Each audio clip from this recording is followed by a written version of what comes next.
Buenas tardes. Para hablar de la estrategia de Rusia en América Latina, hemos reunido hoy a dos expertos en Rusia.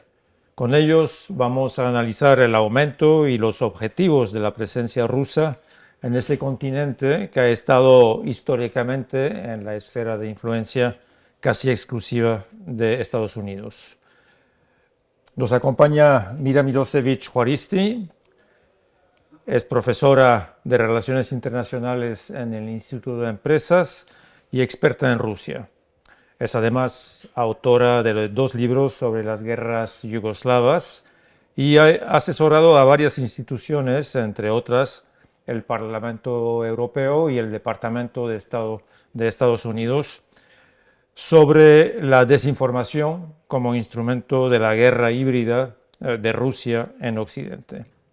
También nos acompaña Nicolás de Pedro, que además de ser experto en temas de relaciones con Rusia, desinformación y guerra híbrida, vi que en su biografía que tuvo una estancia académica de 24 meses en Kazajistán, que un puesto de observación inmejorable a las puertas de China y, claro, de Afganistán.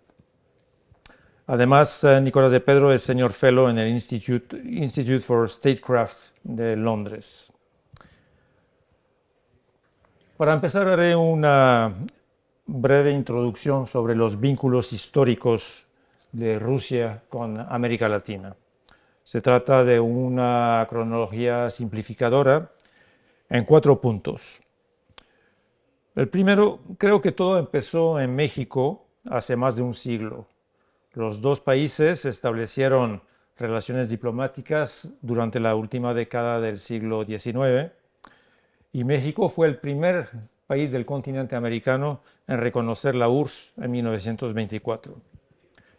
En los años 30, el presidente Lázaro Cárdenas fue a Moscú en viaje oficial y en las décadas siguientes la embajada soviética en la Ciudad de México se convierte en el puesto de observación más importante de Moscú en el continente latinoamericano. Y lo sigue siendo hoy, bajo las órdenes de Putin. El segundo punto, a partir de los años 60, América Latina se convierte en terreno de enfrentamientos entre Rusia y Estados Unidos. Cuba es el primer hito de esa época con su revolución en enero del 59, pero la guerra fría entre las dos grandes potencias conoce su momento más álgido con la crisis de los misiles en octubre de 1962.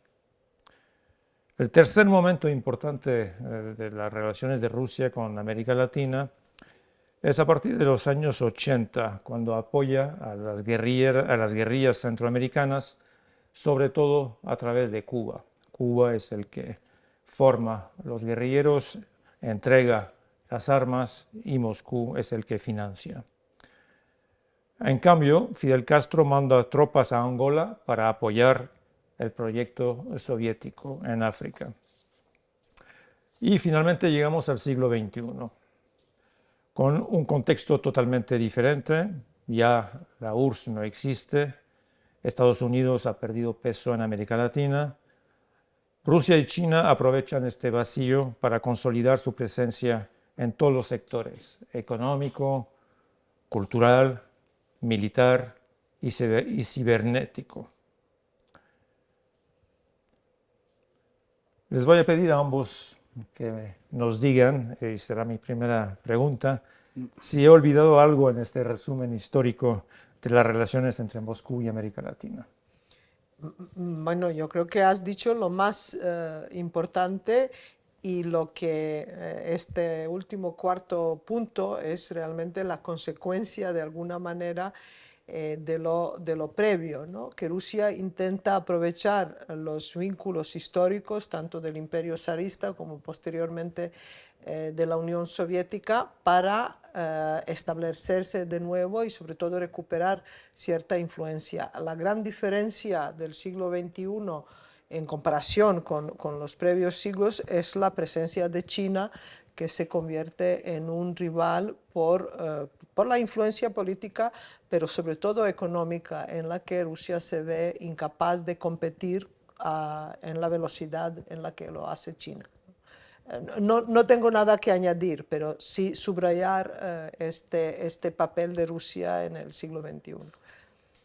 Pedro. Sí, pues no, ya lo habéis dicho todo y lo que apunta Mira de China está claro que es un factor diferencial. Y bueno, por añadir solo algún detalle con respecto a esto, lo que se ha hecho Rusia es, digamos, aprovechar el pozo, el legado que había dejado, sobre todo de la época soviética, para reactivar sus relaciones con América Latina, ¿no? Y eso tiene que ver primero, ¿no?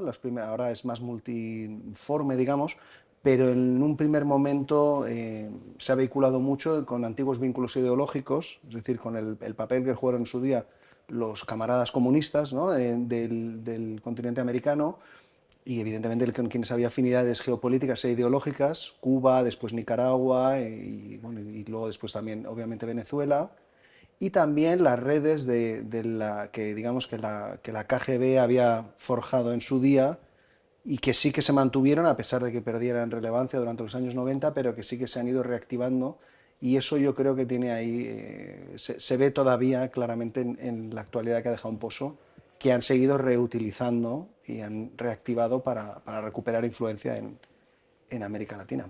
Se ve en el caso de Cuba un claro regreso. Bueno, Después de muchos años de ausencia, de repente Moscú le ve un cierto interés y vuelve. Bueno, o sea, yo creo que realmente tampoco se fue nunca. O sea, lo que sí perdió fue potencia, ¿no? Obviamente, la década de los 90, Rusia tenía muchas dificultades internas y muchas dificultades económicas, y después ha recuperado eso, pero nunca han perdido del todo el vínculo diplomático. Moscú siempre ha estado ahí. Es muy significativo, por ejemplo, que en el noviembre del año pasado, del 2022, se inauguró una estatua de Fidel Castro en pleno centro de Moscú. O sea, esto es un símbolo y es una declaración política muy evidente de amistad, que va claramente también con una variable ideológica detrás. O sea, que esto no es... podrían haber hecho algo mucho más discreto y seguir manteniendo la relación. Es decir, que la estatua es un claro indicador de que quieren mantener esa plataforma que siempre han usado y siempre han mantenido, entre otras cosas, como inteligencia de señales para escuchar también, a espiar a Estados Unidos, controlar el Caribe. O sea, que siempre se han mantenido ahí, y los rusos siempre han visto América Latina desde esa perspectiva también, como un elemento del patio trasero de Estados Unidos, donde generarle irritación, inestabilidad y problemas, y como un elemento bueno, de dar fuerza diplomática a su posición en una perspectiva más amplia, ¿no? Más global.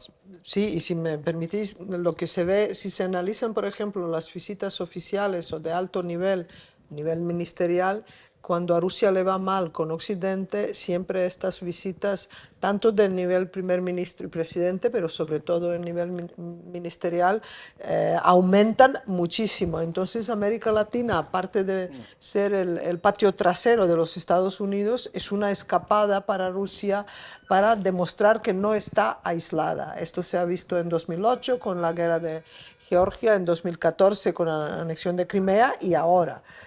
Es una plataforma para decir nosotros no estamos aislados. No, y hay un factor importante también, es que Rusia le condonó la deuda a Cuba, que era una deuda de más de 30.000 millones de dólares. Entonces eso sí que fue un paso muy importante para decir, bueno, seguimos una relación estrecha con Cuba.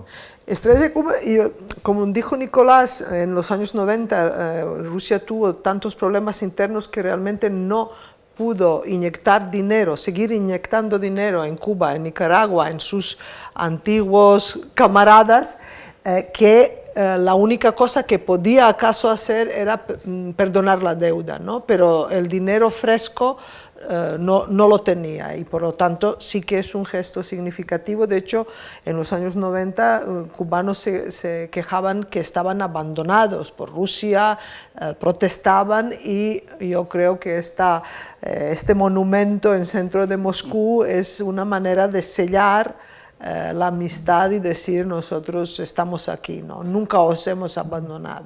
Pero Rusia sigue sin teniendo dinero comparado con lo que tenía en los años 60, 70 y 80.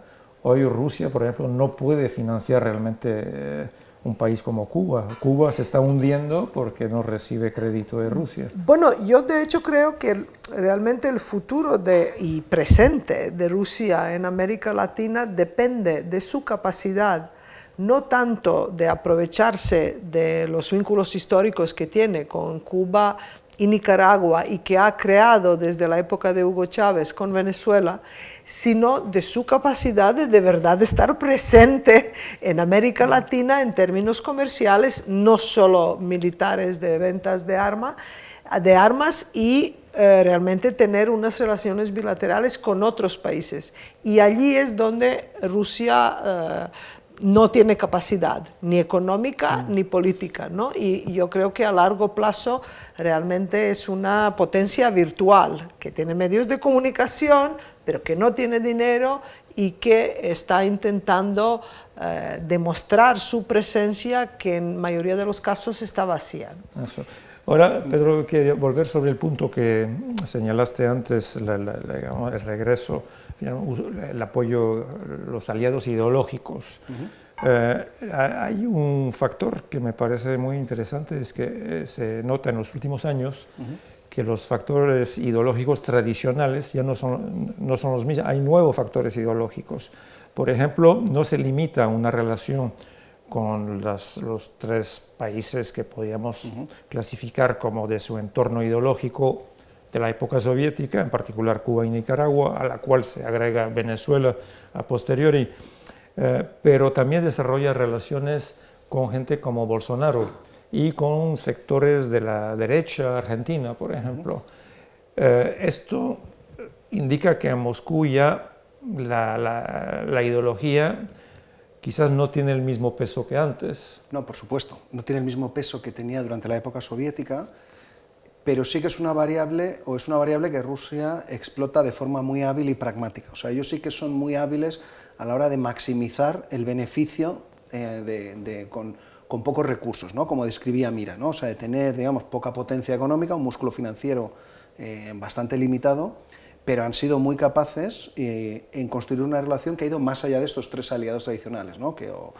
Sobre todo Cuba, Nicaragua y después Venezuela, pero han ampliado y tiene una relación muy estrecha y muy sólida con los tres países más influyentes, México, Brasil y Argentina. Y ahí han sabido jugar trascendiendo este eje derecha-izquierda, sabiendo a qué caballo apostar. Lo que sí han construido mucho, en el caso de Brasil es un poco diferente, también el hecho de que Brasil sea un poco, a pesar de su tamaño, un poco aislado del resto, tenga una variable mucho más atlántica que conectada con el resto del continente sudamericano, pero en los otros casos sí que han construido mucho, digamos, sobre la idea de la confrontación con Estados Unidos. O sea, que el factor aglutinante es la confrontación con Estados Unidos, la rivalidad y con Estados Unidos, ¿no?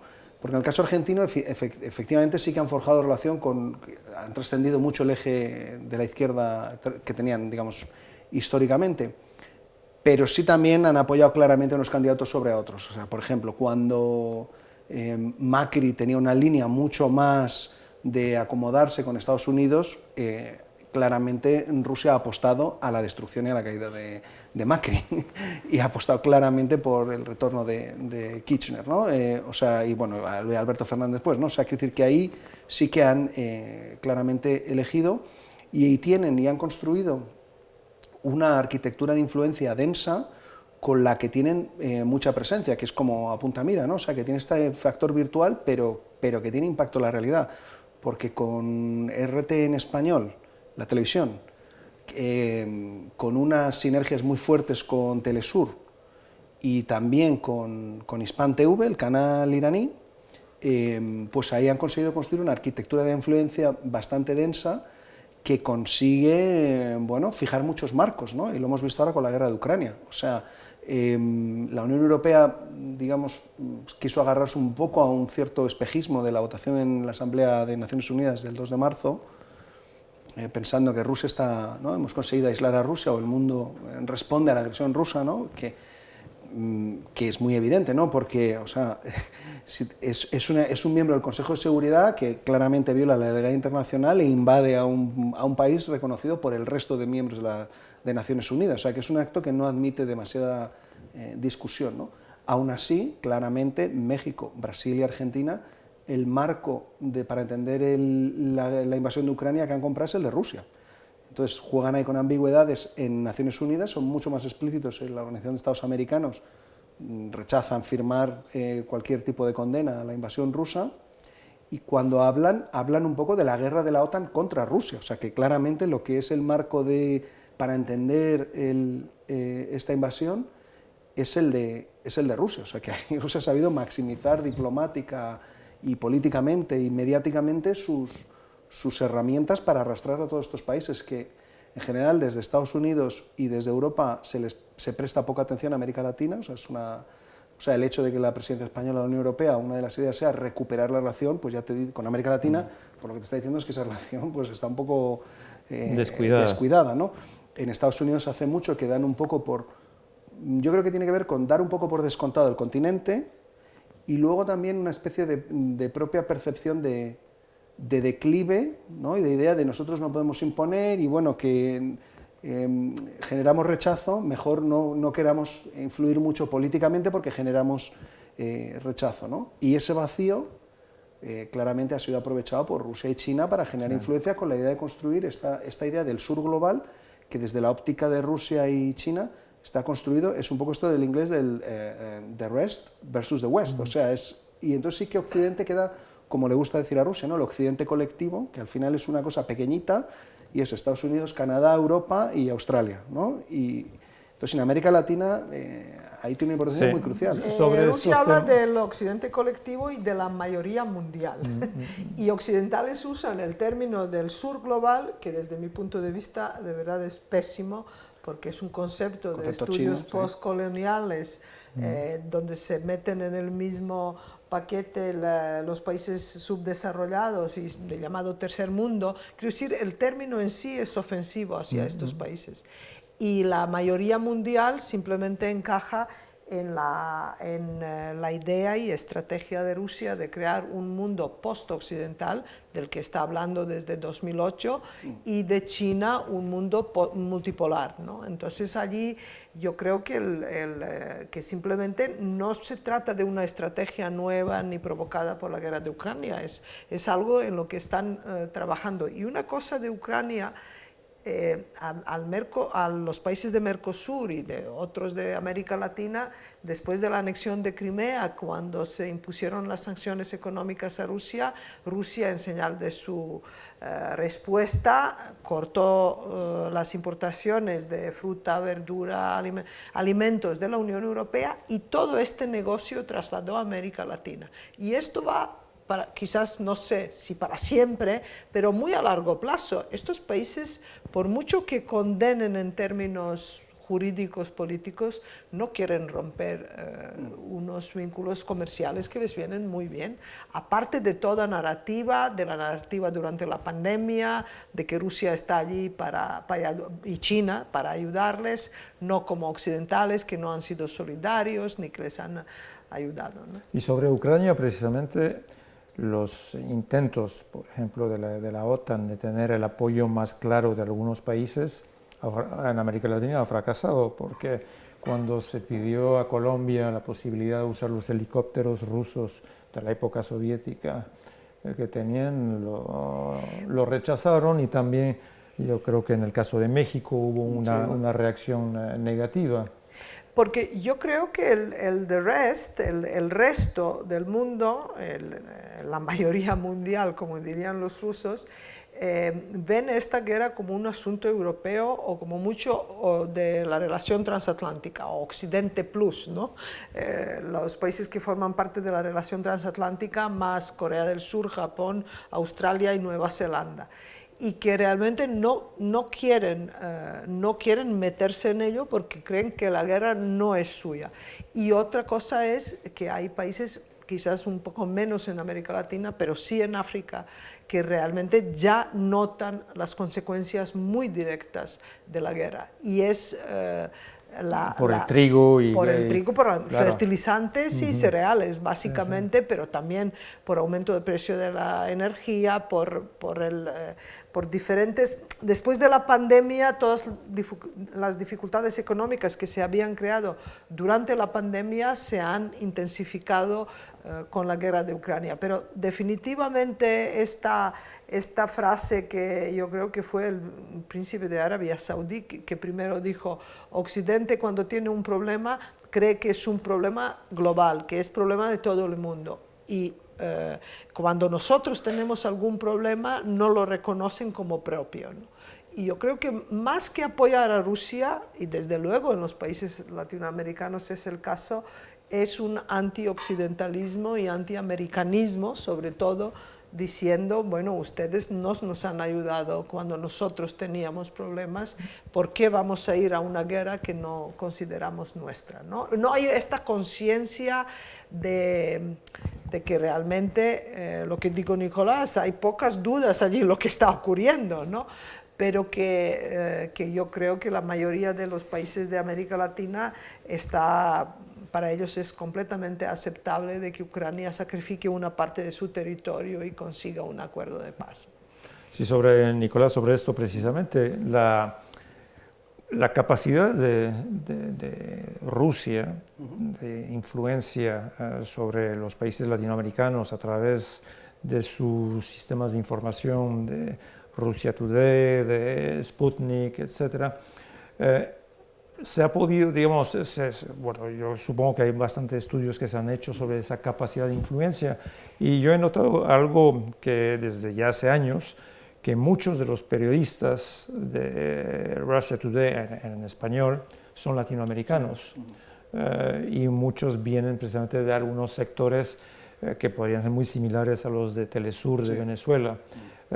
Pero hay una medición ya de esa capacidad de influir de Rusia a través de sus medios. Bueno, sí, pero es un asunto complicado técnicamente medir la audiencia, ¿no? Por ejemplo, porque, claro, Russia Today se distribuye a través de todo tipo de convenios con canales locales, proveedores de cable, o sea que es en ese sentido una audiencia aparentemente fragmentada, pero que cubre todo el continente. Los rusos en esto piensan en términos más estratégicos que España, porque su cálculo es que estamos hablando pues, de casi 500 millones de personas que hablan español, y eso incluye, puede ir hasta 600, puedes incluir cerca de alrededor de 50 millones aproximadamente en el territorio, en Estados Unidos, la mayoría de ellos ciudadanos de Estados Unidos que también hablan o manejan o dominan el español. Y ahí ha puesto mucho énfasis en esto. Lo que sí se puede medir con más precisión es todo el tráfico en redes sociales. Y ahí claramente Russia Today es muchas veces uno de los medios dominantes o de más predominantes en muchas crisis y para seguir muchos acontecimientos, más que otros medios con más tradición.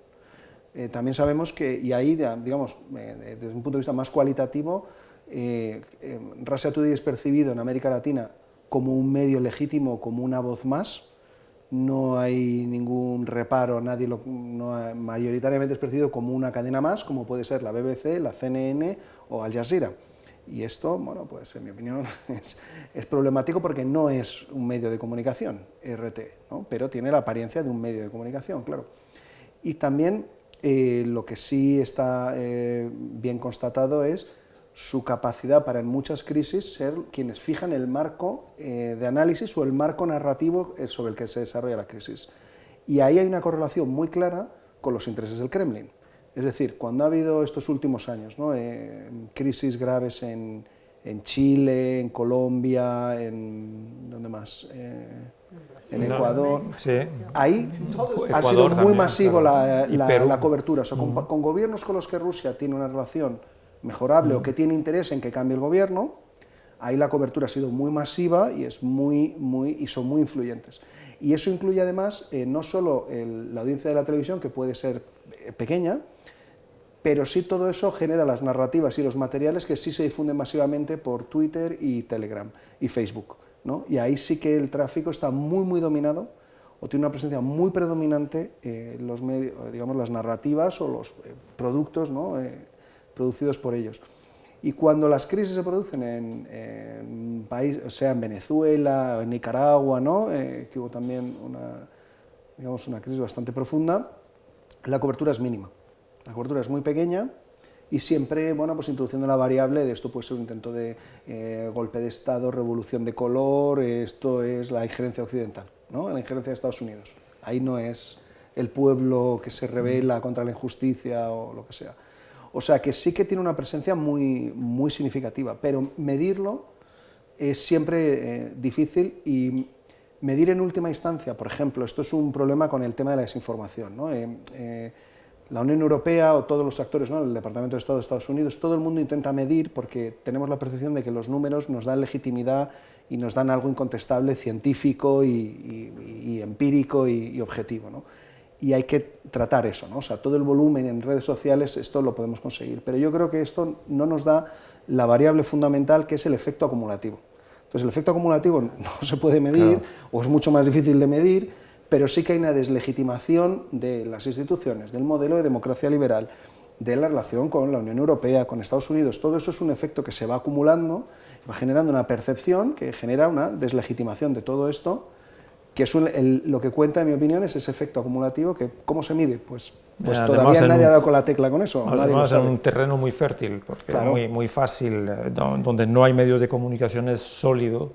Entonces, ahora, la injerencia rusa, más allá digamos, del aspecto ideológico, su injerencia en el campo cibernético, las granjas de bots, etcétera, yo creo que por ahí también puede haber un desarrollo bastante importante de parte de Rusia.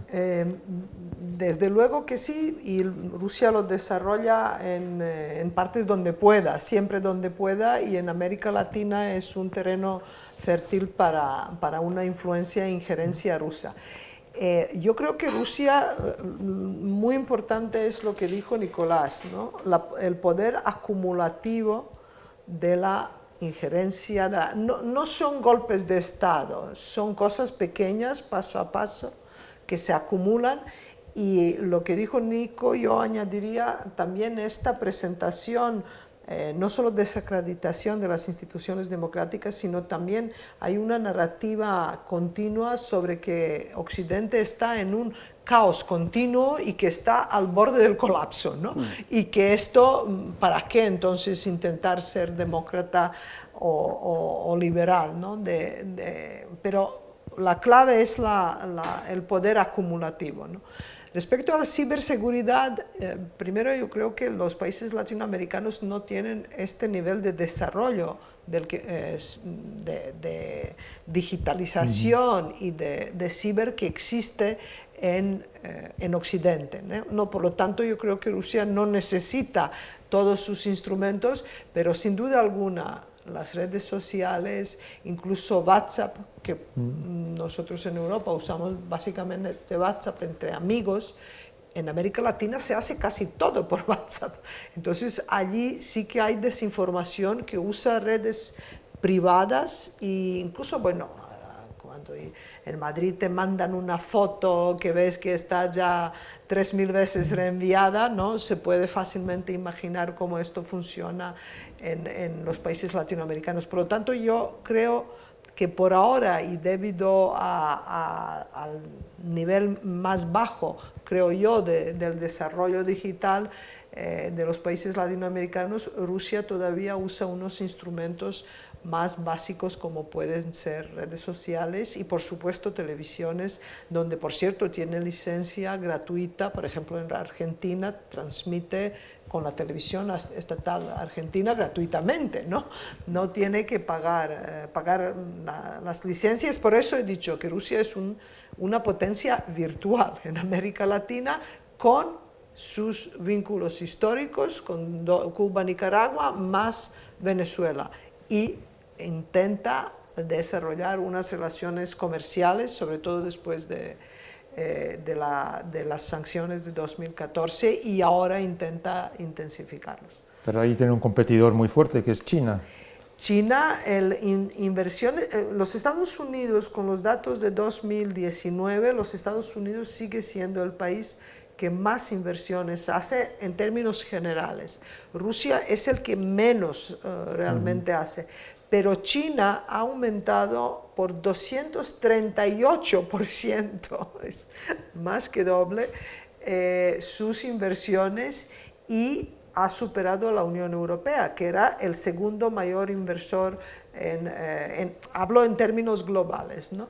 Los Estados Unidos, por lo tanto, sigue manteniéndose como el mayor inversión, pero el que más invierte, pero en segundo lugar está ya China, por encima de de la Unión Europea. Y Rusia está en unos niveles muy bajos, por lo tanto Rusia realmente no amenaza, por ejemplo, los intereses de España en América Latina en términos comerciales, porque ella no tiene una fuerza económica ni una presencia económica. Pero en cambio China sí los amenaza. China sí, China los amenaza. Además, China ha intentado a través de los bufetes de abogados españoles por vínculos culturales y lingüísticos de España, usar vínculos españoles y a través de españoles llegar a los países latinoamericanos. Pero también hay que distinguir entre la inversión china pura, digamos, y lo que es la creación de la deuda, la famosa trampa de la deuda, ¿no?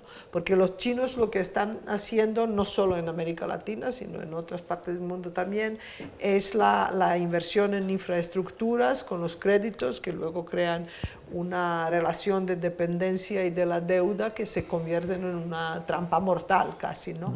Pero la inversión pura y dura, digamos, de desarrollo más allá de las infraestructuras no es tan alta, ¿no? Y esto es una marca china que yo creo es común también con otras partes del mundo. Nicolás, y en el caso de, digamos, de la penetración militar de Rusia, por ejemplo, se ha señalado varias cosas en Nicaragua, estaciones de observación, en particular de comunicaciones, en Venezuela, claro. Incluso se ha señalado en la frontera con Colombia, entre Venezuela y Colombia, un sistema instalado del lado venezolano para poder observar una parte de Colombia. Todos esos desarrollos de espionaje, de una cierta manera, esto es un fenómeno que va creciendo y que puede crear una amenaza para los intereses de otros países. Pienso en particular a Europa, no solo a Estados Unidos. Sí, yo creo que sí. Evidentemente, este desinterés o falta de atención prestada al conjunto de América Latina, evidentemente puede representar o representa ya un desafío sobre todo para Estados Unidos, pero también para Europa. En el caso de, pensemos también en tráficos ilícitos, ¿no? Que son dos temas muy de mucha gravedad, lo que tiene que ver con el narcotráfico y los flujos migratorios, y ahí, bueno, pues eso ofrece un potencial de desestabilización y hemos visto que en otros contextos Rusia ha capturado y ha utilizado eso, lo vimos en África. En África y en el otoño del 21, cuando hizo una operación para lanzar inmigrantes kurdos iraquíes contra la frontera de Polonia. O sea, que eso evidentemente es un elemento a tener muy en cuenta. También suele ir por debajo del radar la presencia de Wagner, ¿no? De contratistas de Wagner, ahora son muy populares, ¿no? Muy conocidos por su actuación y tienen mucha visibilidad en la guerra de Ucrania, pero siguen estando en Venezuela. Hay también, pues, según ha formado Estados Unidos, una significativa presencia en México. O sea, es decir, que todo eso son elementos que van un poco bajo el radar, pero que deben de generar mucha atención, ¿no? Y ya veremos otros, ¿no? En 2018 se hizo una captura de 400 kilos de cocaína en la embajada rusa en Buenos Aires, y los medios rusos lo presentaron como una cosa, le dieron una cobertura curiosa, porque lo presentaron como una cosa muy sensacional, ¿no? Me acuerdo que había un titular que era de película, para generar la percepción también de una cosa única, muy rara, muy... O quizás montada. No lo sé, pero después se han dado muy pocas explicaciones, ¿no? Y el hecho de que hubiera la sospecha de que se transportaba cocaína con valija diplomática, que no sé si es así, pero si es así me parece que es algo de extrema gravedad, y el embajador ruso que estaba en Argentina en ese momento, después ha sido nombrado embajador ruso en México. o sea que no ha sido penalizado, Eso sino fue por enviado arriba. ha ido a un destino también Sí, sí. de máxima relevancia e importancia, ¿no? O sea que esos son elementos que suelen ir por debajo del radar, que no suelen recibir mucha atención, pero que conviene prestar atención, ¿no? Mucha, porque esos son los términos en los que piensa Moscú. Y por complementar lo que comentaba antes Mira, la idea está de, ahora que va a haber un proceso en el que se va a reorganizar todas las cadenas de suministros globales, la idea de China trabaja mucho con la idea de asegurar su propio suministro de energía, su suministro de productos, Materia prima, materia en general. prima, alimentos, de todo, ¿no? Bueno, pues ahí América Latina de nuevo, igual en todo esto, funcionan con esa lógica que no es la lógica con la que desde luego funciona la Unión Europea, que tiende a la idea de los mercados, ¿no? La globalización, el comercio y la relación, bueno, pues fundamentalmente construida a través del comercio y de un comercio abierto, ¿no? Y esto, bueno, pues América Latina es un papel clave que requiere más atención seguro. Mira, ahora en Moscú, ¿quiénes son los ideólogos que piensan América Latina, que desarrollan esa estrategia, la que hicieron también en África, usando el grupo Wagner en algunos casos, y que están haciendo también un trabajo de penetración en América Latina? Yo supongo que es algo pensado, no es algo espontáneo ni improvisado. Bueno, yo creo que tú les tratas de una manera muy amable y con gran expectativa. Es cierto que en Moscú, vinculada al MIGMO, a la Universidad de Moscú, había diferentes grupos de trabajo y, por supuesto, de América Latina. Pero este pensamiento estaba dedicado, digamos, con un sentido y una estrategia muy pragmáticas, que era Rusia necesitaba nuevos mercados, nuevas relaciones económicas y comerciales pragmáticas. La ideología está allí bien como una cosa de historia y vínculos históricos, pero había que mirar hacia el futuro, que era y de manera pragmática, que eran vínculos económicos y también el juego de las Naciones Unidas, de votarse mutuamente las resoluciones, pero son apoyos simbólicos y en este sentido en el Ministerio de Exteriores de Rusia posiblemente hay gente que diseña alguna estrategia, pero yo creo que lo que luego realmente ocurre es una lucha entre diferentes grupos de interés, oligarcas, y en caso de Wagner claramente su huella en África es cada vez mayor. En América Latina está, yo sabía de Venezuela, de México no sabía, lo que Nicolás acaba de mencionarlo, pero yo creo que estos países forman parte de una estrategia internacional más amplia, que corresponde al deseo de Rusia de volver a tener el estatus de gran potencia. ¿Y eso qué quiere decir? Pues poder ser autónoma y independiente en la política exterior, poder fastidiar a los Estados Unidos en su patio trasero y competir con China en diferentes escenarios. Esto, desde luego, antes de Ucrania es el principal objetivo ruso en otras regiones, ¿no? Y a partir de allí Rusia es un actor oportunista, ¿no? Es continuamente mirar las oportunidades donde se podría afirmar este estatus de gran potencia. Para terminar, una última pregunta sobre la capacidad realmente de Rusia de mantener al mismo tiempo todas esas actividades. Una guerra en Ucrania que le está costando muchísimo, tanto en vidas humanas, que eso para ellos es lo de menos al parecer, pero también en términos de desgaste económico, y esa presencia que tienen en África, esa presencia también que están desarrollando en América Latina. ¿Realmente Rusia tiene la capacidad de estar en todos esos frentes al mismo tiempo durante mucho tiempo?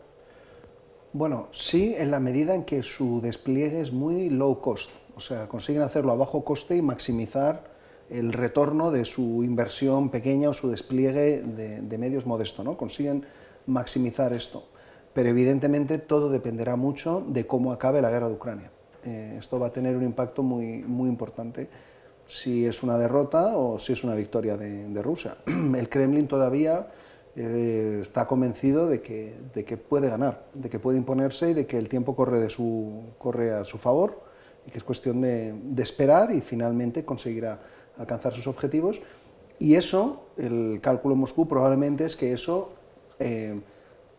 impulsará su proyección en otros escenarios, ¿no? Reforzará si puede presentarlo como una victoria, aunque ahora todavía evidentemente no puede hacerlo así, o desde luego haya la percepción de que, bueno, que están atascados, ¿no? O haya que no están, desde luego no han alcanzado sus objetivos estratégicos, pero si la guerra acaba de tal manera que Rusia la puede presentar como una victoria y que ha conseguido doblegar la voluntad de Occidente, eso jugará mucho a su favor en otros escenarios. Si, por el contrario, es una derrota clara, evidentemente esto redundará negativamente en esto, ¿no?